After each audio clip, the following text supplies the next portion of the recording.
ಅನ್ಯ ಧರ್ಮಗಳ ಸಹಾಯದಿಂದ ಕಾಂಗ್ರೆಸ್ ಪಕ್ಷ ಅಧಿಕಾರಕ್ಕೆ 100ಕ್ಕೆ 200% ಈ ದೇಶದಲ್ಲಿ ಬಂದೇ ಬರುತ್ತೆ. ರಾಹುಲ್ ಗಾಂಧಿ ಅಥವಾ ಪ್ರಿಯಾಂಕಾ ಗಾಂಧಿ ಈ ದೇಶವನ್ನು ಆಳ್ತಾರೆ. ಇದನ್ನು ತಪ್ಪಿಸ್ಲಿಕ್ಕೆ ಯಾರ ಕೈಲೂ ಕೂಡ ಸಾಧ್ಯ ಇಲ್ಲ. ನರೇಂದ್ರ ಮೋದಿ ಅವರಿಗೆ ಅಧಿಕಾರಿ ಆಗ್ತಕ್ಕಂಥ ಯೋಗ ಅವರ ಜನ್ಮಲಗ್ನ ಜಾತಕದಲ್ಲಿ ಇಲ್ಲ. ನಮಸ್ಕಾರ ವೀಕ್ಷಕರೇ, ದೇಶವೇ ಅತ್ಯಂತ ಕುತೂಹಲದಿಂದ ಕಾಯ್ತಿದ್ದ ಜೂನ್ 4ರ ಫಲಿತಾಂಶ ಬಹಿರಂಗಗೊಂಡಿದೆ.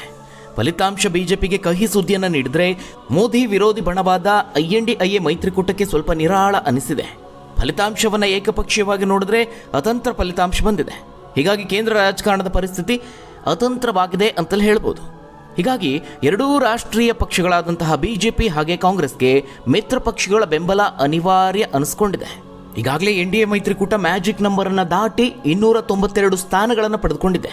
ಆದರೂ ಸಹ ಏಕಪಕ್ಷೀಯವಾಗಿ ಬಿಜೆಪಿ ಮ್ಯಾಜಿಕ್ ನಂಬರನ್ನು ದಾಟೋಕೆ ಸಾಧ್ಯವಾಗದೇ ಇರೋದೇ ಬಿಜೆಪಿಗರಿಗೆ ಆತಂಕವನ್ನು ಸೃಷ್ಟಿ ಮಾಡಿದೆ. ಇದೇ ವಿಚಾರ ಈಗ ಕಾಂಗ್ರೆಸ್ಗೆ ತನ್ನ ಮೈತ್ರಿ ಪಕ್ಷಗಳ ಬೆಂಬಲದೊಂದಿಗೆ ಸರ್ಕಾರವನ್ನು ರಚಿಸುವಂತಹ ಆಸೆಯನ್ನು ಹುಟ್ಟುವಂತೆ ಮಾಡಿದೆ. ಸದ್ಯದ ಪರಿಸ್ಥಿತಿಯನ್ನು ಗಮನಿಸಿದ್ರೆ ಈ ಹಿಂದೆ ನಮ್ಮದೇ ರಾಜ್ಯದ ಓರ್ವ ಖ್ಯಾತ ಸ್ವಾಮೀಜಿ ನುಡಿದಂತಹ ಭವಿಷ್ಯ ಏನಾದರೂ ನಿಜವಾಗುತ್ತಾ ಅನ್ನುವಂತಹ ಅನುಮಾನ ಕಾಡೋದಕ್ಕೆ ಶುರುವಾಗಿದೆ. ನಿಮ್ಮೆಲ್ಲರಿಗೂ ಗೊತ್ತಿರೋ ಹಾಗೆ ದೇಶದಲ್ಲಿ ಹಲವಾರು ಖಾಸಗಿ ಸಂಸ್ಥೆಗಳು ಮಾಧ್ಯಮಗಳು ಸಮೀಕ್ಷೆಯನ್ನು ನಡೆಸಿದ್ವು. ಇದಲ್ಲದೆ ಹಲವಾರು ರಾಜಕೀಯ ಪಂಡಿತರು ಸಮೀಕ್ಷೆಯನ್ನು ನಡೆಸಿ ತಮ್ಮದೇ ಆದಂತಹ ಅಂಕಿ ಅಂಶವನ್ನು ಮುಂದಿಟ್ಟರು. ಆದರೆ ಫಲಿತಾಂಶ ಬಂದಂತಹ ಸಂದರ್ಭದಲ್ಲಿ ಆ ಎಲ್ಲ ಲೆಕ್ಕಾಚಾರಗಳು ತಲೆ ಕೆಳಗಾಗಿದೆ. ನರೇಂದ್ರ ಮೋದಿ ಅವರು NDA 400ರ ಗಡಿ ದಾಟುತ್ತೆ ಅನ್ನುವಂತಹ ಮಂತ್ರದೊಂದಿಗೆ ಈ ಒಂದು ಚುನಾವಣೆಯನ್ನು ಎದುರಿಸಿದ್ರು. ಇನ್ನು ಸಮೀಕ್ಷೆಗಳಂತೂ NDA 350ಕ್ಕೂ ಹೆಚ್ಚು ಸ್ಥಾನಗಳನ್ನು ಪಡೆಯುತ್ತೆ ಅಂತ ವರದಿಯನ್ನು ನೀಡಿದ್ವು. ಆದರೆ ಫಲಿತಾಂಶ ಮಾತ್ರ ಅದರ ಹತ್ತಿರದಲ್ಲೂ ಸುಳಿದಿಲ್ಲ. ಹೀಗಾಗಿ ಕೇಂದ್ರದಲ್ಲಿ ಯಾರು ಸರ್ಕಾರವನ್ನು ರಚನೆ ಮಾಡ್ತಾರೆ ಅನ್ನೋದು ಈಗ ಸದ್ಯಕ್ಕೆ ಮೂಡಿರುವಂತಹ ಕುತೂಹಲ. ಈ ಹಿಂದೆ ಚುನಾವಣೆಯ ಕೊನೆಯ ಹಂತ ಮುಗಿದ ನಂತರದಲ್ಲಿ ಎಕ್ಸಿಟ್ ಪೋಲ್ ಬಗ್ಗೆ ಸಾಕಷ್ಟು ಕುತೂಹಲ ಇತ್ತು. ಎಕ್ಸಿಟ್ ಪೋಲ್ ಬಂತು, ಏನಾಯಿತು ಅನ್ನೋದು ನಿಮ್ಮೆಲ್ಲರಿಗೂ ಗೊತ್ತಿರುವಂಥ ವಿಚಾರ. ನಂತರದಲ್ಲಿ ಎಕ್ಸಿಟ್ ಪೋಲ್ ಹೇಳಿದಂತೆ ಫಲಿತಾಂಶವೂ ಕೂಡ ಅದಕ್ಕೆ ಹತ್ತಿರದಲ್ಲಿರುತ್ತಾ ನಿಖರವಾಗಿರುತ್ತಾ ಅನ್ನುವಂತಹ ಕುತೂಹಲ ಇತ್ತು. ಫಲಿತಾಂಶವೂ ಬಂತು, ಎಲ್ಲವೂ ಉಲ್ಟಾಪಲ್ಟಾ ಆಗಿದೆ. ಆದರೆ ಆ ಒಂದು ಕುತೂಹಲ ಅಷ್ಟಕ್ಕೆ ಮುಗಿಲಿಲ್ಲ.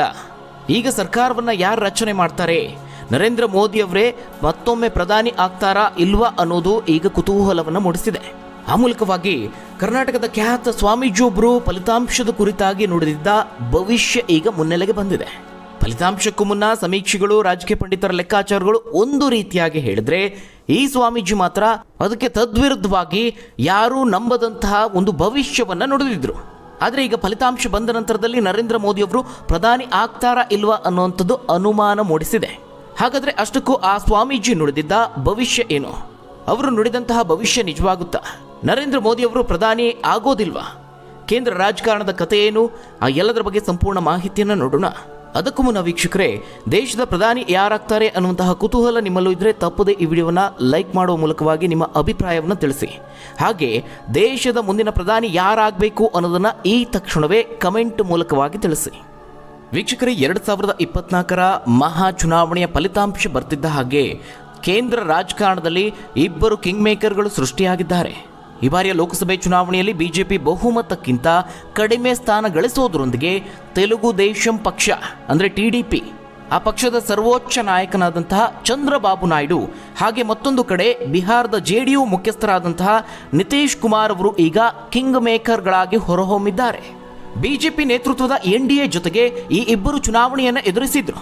ಬಿಜೆಪಿ ಬಹುಮತಕ್ಕೆ ಸುಮಾರು 30 ಸ್ಥಾನಗಳ ದೂರವಿದೆ.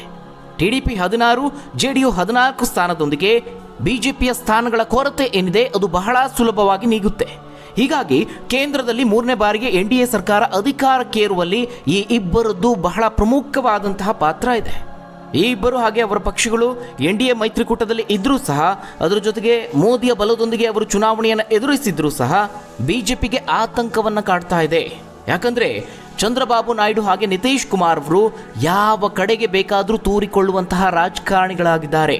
ಅವರ ಈ ಹಿಂದಿನ ರಾಜಕೀಯ ಇತಿಹಾಸ ಏನಿದೆ ಅದೇ ಈ ಒಂದು ಬಿಜೆಪಿಗರ ಭಯಕ್ಕೆ ಕಾರಣವಾಗಿರುವಂಥದ್ದು. ಅವರು ಯಾವ ರೀತಿಯಾಗಿ ಕೇಂದ್ರ ರಾಜಕಾರಣದಲ್ಲಿ ಹಾಗೆ ರಾಜ್ಯ ರಾಜಕೀಯದಲ್ಲಿ ಹಲವು ಸಂದರ್ಭಗಳಲ್ಲಿ ಪ್ರಮುಖ ಪಾತ್ರವನ್ನು ವಹಿಸಿದ್ರು, ಆ ಸಂದರ್ಭದಲ್ಲಿ ಯಾವ ರೀತಿಯ ನಿರ್ಧಾರವನ್ನು ತೆಗೆದುಕೊಂಡಿದ್ರು ಅನ್ನೋದು ರಾಜಕೀಯ ಇತಿಹಾಸವನ್ನು ಅವಲೋಕಿಸಿದರೆ ಬಹಳ ಸ್ಪಷ್ಟವಾಗಿ ಕಾಣುತ್ತೆ. ಸದ್ಯ ಈ ಇಬ್ಬರು NDA ಸರ್ಕಾರವನ್ನು ಬೆಂಬಲಿಸಿದ್ರು, ಭವಿಷ್ಯದಲ್ಲಿ ಈ ಇಬ್ಬರೇ ಸರ್ಕಾರಕ್ಕೆ ಮುಳುವಾಗಬಹುದು.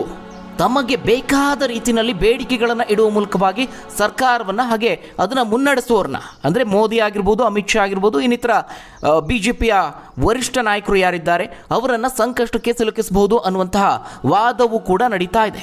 ಇದು NDA ಈಗ ಅಥವಾ BJP ಸರ್ಕಾರವನ್ನು ಮಾಡಿದ್ರೂ ಕೂಡ ಆತಂಕಕ್ಕೆ ಕಾರಣ ಆಗಿದೆ. ಹಾಗಾದರೆ ಚಂದ್ರಬಾಬು ನಾಯ್ಡು ಹಾಗೆ ನಿತೀಶ್ ಕುಮಾರ್ ಏನು ಮಾಡಿದ್ರು? ಇದನ್ನು ನೋಡ್ತಾ ಹೋದರೆ ಚಂದ್ರಬಾಬು ನಾಯ್ಡು ಅವರ ನಡೆಯೇ ಒಂದು ರೀತಿ ನಿಗೂಢವಾಗಿದೆ. 1996 ಲೋಕಸಭೆ ಚುನಾವಣೆಯಲ್ಲಿ ಇದೇ ರೀತಿಯಾದಂತಹ ಅತಂತ್ರ ಪರಿಸ್ಥಿತಿ ನಿರ್ಮಾಣ ಆಗಿತ್ತು. ಆ ಸಂದರ್ಭದಲ್ಲಿ ಯುನೈಟೆಡ್ ಫ್ರಂಟ್ ಸರ್ಕಾರದ ಸಂಚಾಲಕರಾಗಿ ಚಂದ್ರಬಾಬು ನಾಯ್ಡು ಅವರು ಪ್ರಮುಖ ಪಾತ್ರವನ್ನು ವಹಿಸಿದ್ರು. ಕಾಂಗ್ರೆಸ್ BJPಯಿಂದ ಸಮಾನ ಅಂತರವನ್ನು ಕಾಯ್ದುಕೊಂಡಂತಹ ಪಕ್ಷಗಳು ಯಾವಿದ್ದಾವೆ ಅವೆಲ್ಲವನ್ನ ಒಗ್ಗೂಡಿಸಿ ಒಂದು ಸರ್ಕಾರವನ್ನು ರಚನೆ ಮಾಡ್ತಾರೆ. ಆಗ ನಮ್ಮ ರಾಜ್ಯದ JDS ಪಕ್ಷದ HD ದೇವೇಗೌಡರನ್ನ ಪ್ರಧಾನಿ ಮಾಡುವಲ್ಲಿ ಇದೇ ಚಂದ್ರಬಾಬು ನಾಯ್ಡು ಅವರು ಒಂದು ನಿರ್ಣಾಯಕ ಪಾತ್ರವನ್ನು ವಹಿಸಿದ್ರು ಅಂದರೆ ತಪ್ಪಾಗೋದಿಲ್ಲ. ಆಗ ರಚನೆಯಾದಂತಹ ಸರ್ಕಾರಕ್ಕೆ ಆ ಸಂದರ್ಭದಲ್ಲಿ ಕಾಂಗ್ರೆಸ್ ಬಾಹ್ಯ ಬೆಂಬಲವನ್ನು ನೀಡಿತ್ತು. ಇದಾದ ನಂತರದಲ್ಲಿ ದೇವೇಗೌಡರ ಪದತ್ಯಾಗ ಆಗುತ್ತೆ. ಆನಂತರದಲ್ಲಿ IK ಗುಜ್ರಾಲ್ ಅವರ ಸರ್ಕಾರ ರಚನೆ ಆಗುತ್ತೆ. ಆ ಸಂದರ್ಭದಲ್ಲೂ ಕೂಡ ಆ ಒಂದು ಸರ್ಕಾರ ರಚನೆಯಾದಂತಹ ಸಂದರ್ಭದಲ್ಲೂ ಕೂಡ ಇದೇ ಚಂದ್ರಬಾಬು ನಾಯ್ಡು ಅವರು ಪ್ರಮುಖ ಪಾತ್ರವನ್ನು ವಹಿಸಿದ್ರು. ಇನ್ನು 1999ರಲ್ಲಿ ನಾಯ್ಡು ಅವರು BJP ಜೊತೆಗೂಡಿ ಆಂಧ್ರದಲ್ಲಿ 29 ಸ್ಥಾನಗಳನ್ನು ಗೆದ್ದುಕೊಳ್ತಾರೆ. ಆ ಸಂದರ್ಭದಲ್ಲಿ ವಾಜಪೇಯಿ ಅವರಿಗೆ ಬಹುಮತದ ಕೊರತೆ ಉಂಟಾದಾಗ ಅವರು ಬಾಹ್ಯ ಬೆಂಬಲವನ್ನು ನೀಡಿದ್ರು. 2004ರಲ್ಲಿ ಹೀನಾಯವಾಗಿ ಸೋತು ತೆರೆ ಮೇರೆಗೆ ಸರಿದಿದ್ರು. ಇದಾಗಿ 10 ವರ್ಷಗಳ ಬಳಿಕ 2014ರಲ್ಲಿ ಮತ್ತೆ BJP ಜೊತೆಗೂಡಿ ಆಂಧ್ರ ಲೋಕಸಭೆ ವಿಧಾನಸಭೆ ಚುನಾವಣೆಯನ್ನು ಎದುರಿಸಿದ್ರು. ಆಂಧ್ರಕ್ಕೆ ವಿಶೇಷ ಸ್ಥಾನಮಾನವನ್ನು ನೀಡುವಂತಹ ಬೇಡಿಕೆಯನ್ನು ಇಟ್ಟಿದ್ರು. ಆದರೆ ಆ ಒಂದು ಬೇಡಿಕೆ ಈಡೇರಲಿಲ್ಲ. ಇದರಿಂದ ಕೋಪಗೊಂಡಂತಹ ಅವರು ಆಂಧ್ರ ವಿಧಾನಸಭೆ ಚುನಾವಣೆಗೂ ಮುನ್ನ 2018ರಲ್ಲಿ NDAಯಿಂದ ಹೊರಗೆ ಬರ್ತಾರೆ. ಆದರೆ ಮತ್ತೆ ಇತ್ತೀಚೆಗೆ 2024ರ ಲೋಕಸಭೆ ಚುನಾವಣೆಗೂ ಮುನ್ನ NDA ತೆಕ್ಕೆಗೆ ಮರಳುತ್ತಾರೆ. ಇದೀಗ ಅತಂತ್ರ ಸಂಸತ್ತು ನಿರ್ಮಾಣ ಆಗಿದೆ. ಹೀಗಾಗಿ ಮೋದಿ ಅವರನ್ನ ಪಟ್ಟಕ್ಕೇರಿಸ್ತಾರಾ ಇಲ್ವಾ ಅನ್ನೋದು ಈಗ ಇವರ ಕೈಯಲ್ಲಿದೆ. ನಾಯ್ಡು ಅವರು NDAಯಲ್ಲೇ ಇದ್ರೂ ಕೂಡ ಯಾವಾಗ ಯಾರ ಪರ ನಿಲ್ತಾರೆ ಅನ್ನೋದನ್ನ ಊಹಿಸೋದಕ್ಕೆ ಸಾಧ್ಯವಾಗೋದಿಲ್ಲ. ಅವರು ಕಾಂಗ್ರೆಸ್ ವಿರೋಧಿ ರಾಜಕಾರಣಿ ಆಗಿದ್ರೂ ಕೂಡ ತೆಲಂಗಾಣದಲ್ಲಿ ಕಾಂಗ್ರೆಸ್ ಜೊತೆಗೇನೆ ಮೈತ್ರಿ ಮಾಡಿಕೊಂಡು ಚುನಾವಣೆಯನ್ನು ಎದುರಿಸಿದ್ದಂಥವರು. ಅದರ ರಾಜಕೀಯ ಇತಿಹಾಸವೂ ಕೂಡ ಇದೆ. ಹೀಗಾಗಿ ಅವರೊಬ್ಬ ನಿಗೂಢ ರಾಜಕಾರಣಿಯಾಗಿ ಗುರುತಿಸಿಕೊಂಡಿದ್ದಾರೆ. ಇದು ಚಂದ್ರಬಾಬು ನಾಯ್ಡು ಅವರ ವಿಚಾರ. ಆದರೆ ಇನ್ನು ಬಿಹಾರದ JP ಚಳವಳಿಯಿಂದ ಹೊರಹೊಮ್ಮಿದಂತಹ ನಾಯಕ ನಿತೀಶ್ ಕುಮಾರ್ ಇವರ ವಿಚಾರವೂ ಸಹ ನಿಮಗೆ ಗೊತ್ತಿರಬಹುದು. ವಾಜಪೇಯಿ ಸರ್ಕಾರದಲ್ಲಿ ಕೇಂದ್ರ ಸಚಿವರಾಗಿದ್ದರು. 2005ರಲ್ಲಿ ಬಿಹಾರ ಮುಖ್ಯಮಂತ್ರಿಯಾದರು. BJP ಆಗ ರಾಷ್ಟ್ರ ಮಟ್ಟದಲ್ಲಿ ದುರ್ಬಲ ಆಗಿದ್ದಂತಹ ಸಂದರ್ಭದಲ್ಲಿ ಬಿಹಾರದಲ್ಲಿ ತಮ್ಮದೇ ಆದಂತಹ ಸೀಟುಗಳನ್ನು ಗೆದ್ದುಕೊಂಡಿದ್ರು. ಆದರೆ ಆ ನಂತರದ ರಾಜಕಾರಣದಲ್ಲಿ ನರೇಂದ್ರ ಮೋದಿ ಅವರು BJPಯ ಪ್ರಧಾನಿ ಅಭ್ಯರ್ಥಿ ಅಂತ ಬಿಂಬಿತ ಆಗ್ತಿದ್ದ ಹಾಗೆ BJP ಮೈತ್ರಿಯನ್ನು ತೊರೆದು ಲೋಕಸಭೆ ಚುನಾವಣೆಯನ್ನು ಎದುರಿಸ್ತಾರೆ. ಅದರಲ್ಲಿ ಕೇವಲ 2 ಸ್ಥಾನವನ್ನಷ್ಟೇ ಗೆಲ್ಲೋದಕ್ಕೆ ಸಾಧ್ಯವಾಗುತ್ತೆ. ಇನ್ನು ರಾಜ್ಯ ರಾಜಕಾರಣದಲ್ಲೂ ಕೂಡ ಅವರ ನಡೆ ನುಡಿಯಲ್ಲಿ ವ್ಯತ್ಯಾಸಗಳು ಕಂಡುಬಂದಿದೆ. ತಮ್ಮ ರಾಜಕೀಯ ಕಡು ವಿರೋಧಿ ಆದಂತಹ ಲಾಲು ಪ್ರಸಾದ್ ಯಾದವ್ ಜೊತೆಗೇನೆ ಕೈಜೋಡಿಸಿದ್ರು. 2015ರಲ್ಲಿ ಬಿಹಾರ ವಿಧಾನಸಭೆ ಚುನಾವಣೆಯಲ್ಲಿ ನಿತೀಶ್ ಗೆಲ್ತಾರೆ. ಆದರೆ 2 ವರ್ಷದಲ್ಲಿ ಆ ಒಂದು ಮೈತ್ರಿಯನ್ನು ಕಳೆದುಕೊಳ್ತಾರೆ. NDAಗೆ ಜಂಪ್ ಆಗ್ತಾರೆ. ಬಿಹಾರದಲ್ಲಿ BJP JDU ಮೈತ್ರಿಕೂಟ 2019ರ ಚುನಾವಣೆಯಲ್ಲಿ 40 ಸ್ಥಾನಗಳ ಪೈಕಿ 39 ಸ್ಥಾನಗಳನ್ನು ಗೆದ್ದು ಬೀಗಿತ್ತು. ಇನ್ನು 2020ರಲ್ಲಿ ಬಿಹಾರ ವಿಧಾನಸಭೆ ಚುನಾವಣೆಯಲ್ಲಿ BJP JDU ಮೈತ್ರಿಕೂಟ ಗೆಲುವನ್ನು ಸಾಧಿಸುತ್ತೆ. ಆದರೆ ಆ ಒಂದು ಚುನಾವಣೆಯಲ್ಲಿ JDUಗಿಂತ BJP ಹೆಚ್ಚು ಸ್ಥಾನವನ್ನು ಗೆದ್ದಿತ್ತು. ಇದು ನಿತೀಶ್ ಕುಮಾರ್ ಅವರಿಗೆ ಅಭದ್ರತೆ ಕಾಡುವಂತೆ ಮಾಡುತ್ತೆ. ಹೀಗಾಗಿ ಕೊನೆಗೆ 2022ರಲ್ಲಿ NDAಗೆ ಕೈ ಕೊಡ್ತಾರೆ. RJD ಜೊತೆಗೂಡಿ ಸರ್ಕಾರವನ್ನು ರಚನೆ ಮಾಡ್ತಾರೆ. ಇದಾದ ನಂತರದಲ್ಲಿ ಮತ್ತೆ ಅವರು ಕೇಂದ್ರ ರಾಜಕಾರಣದ ಕಡೆಗೆ ಫೋಕಸ್ ಮಾಡ್ತಾರೆ. ಅಲ್ಲಿ INDIA ಮೈತ್ರಿಕೂಟವನ್ನು ರಚನೆ ಮಾಡೋದ್ರಲ್ಲಿ ಇವರು ಕೂಡ ಪ್ರಮುಖ ಪಾತ್ರವನ್ನು ವಹಿಸ್ತಾರೆ. ಕಾಂಗ್ರೆಸ್ ನೇತೃತ್ವದ UPA ಮೈತ್ರಿಕೂಟವನ್ನು ಪುನರ್ರಚನೆ ಮಾಡ್ತಾರೆ. ಆ ನಂತರದಲ್ಲಿ ಅದಕ್ಕೆ INDIA ಅಂತ ಮರುನಾಮಕರಣ ಮಾಡ್ತಾರೆ. ಆ ಮೂಲಕವಾಗಿ ತಮ್ಮ ಮಿತ್ರ ಪಕ್ಷಗಳನ್ನು ಮತ್ತಷ್ಟು ಬಲಪಡಿಸಿಕೊಳ್ಳುವಂತಹ ಪ್ರಯತ್ನ ಕಾಂಗ್ರೆಸ್ನದ್ದಾಗಿತ್ತು. ಆದರೆ ಅಂದುಕೊಂಡಂತೆ ಎಲ್ಲವೂ ಸಾಗಲಿಲ್ಲ.